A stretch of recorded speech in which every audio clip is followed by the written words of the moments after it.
پنجاب میں رونما واقعات اگر بلوچستان میں ہوتے تو آدھا بلوچستان قتل ہو چکا ہوتا۔ ڈاکٹر اللہ نذر بلوچ، آزادی پسند رہنما اور بلوچستان لبریشن فرنٹ کے سربراہ ڈاکٹر اللہ نذر بلوچ نے پاکستان کی موجودہ حالات کو بلوچستان سے موازنہ کرتے ہوئے کہا ہے کہ بلوچستان میں بنیادی انسانی حقوق معطل ہیں، قوم پرست سیاسی جماعتیں اور سیاست پر قدغن ہے، جبکہ ہزاروں لوگ غیر اعلانیہ، غیر قانونی اور خفیہ حراستی مراکز میں قید ہیں اور ہزاروں کو دوران حراست قتل کیا گیا ہے۔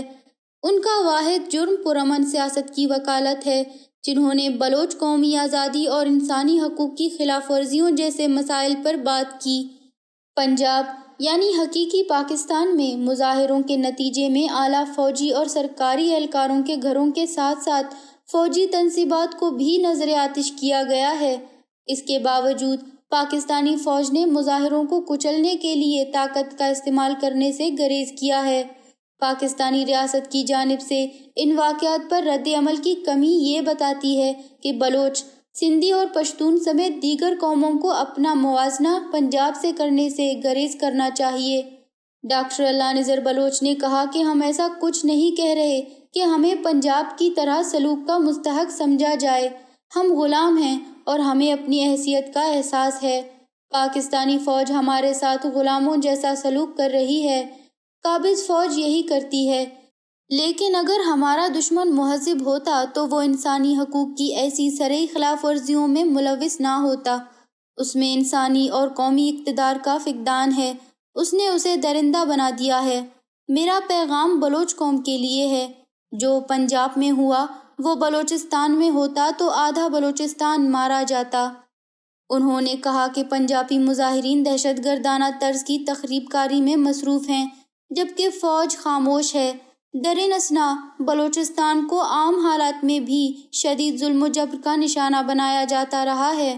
اپنے حقوق کی وکالت کرنے والے افراد کو یا تو نامعلوم زندانوں میں قید کیے جاتے ہیں یا مارے جاتے ہیں۔ اس کے علاوہ متعدد افراد کو فیک انکاؤنٹرز میں مارا گیا ہے۔ بلوچ رہنما نے کہا کہ پچھلے 70 سالوں میں بلوچ عوام کے ساتھ ایسا سلوک کیا جا رہا ہے۔ ایوب خان کے دور میں بھی غوث بخش بیزنجو، معروف وفاق نواز رہنما کو 1 یونٹ تحلیل کرنے کی وکالت کرنے پر ایک جملہ تحریر کرنے پر حراست میں لیا گیا تھا۔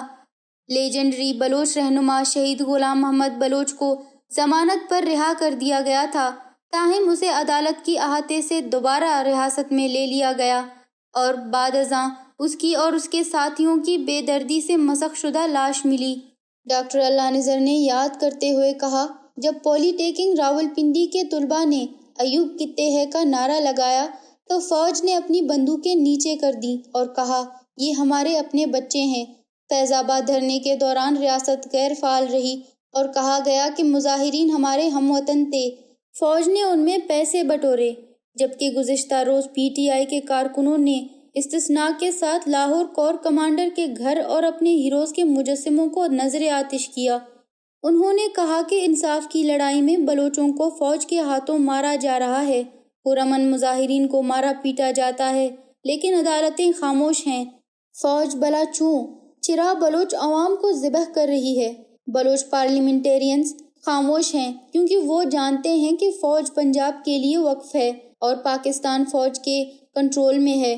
مجھے یقین ہے کہ وہ بلوچستان میں فوج کے کارناموں سے واقف ہیں، پھر بھی وہ اپنے ذاتی مفادات یا منافقت کے لیے خاموش ہیں۔ ہماری قوم کے لیے یہ بات یس رکھنا ضروری ہے کہ جہاں فیصل نصیر کی بلوچستان میں تعریف کی گئی، وہیں پنجاب میں انہیں ڈرٹی ہیری قرار دیا گیا۔ یہ تضاد بلوچ نوجوانوں اور بلوچ قوم کے لیے جاگنے کی کال کا کام کرے۔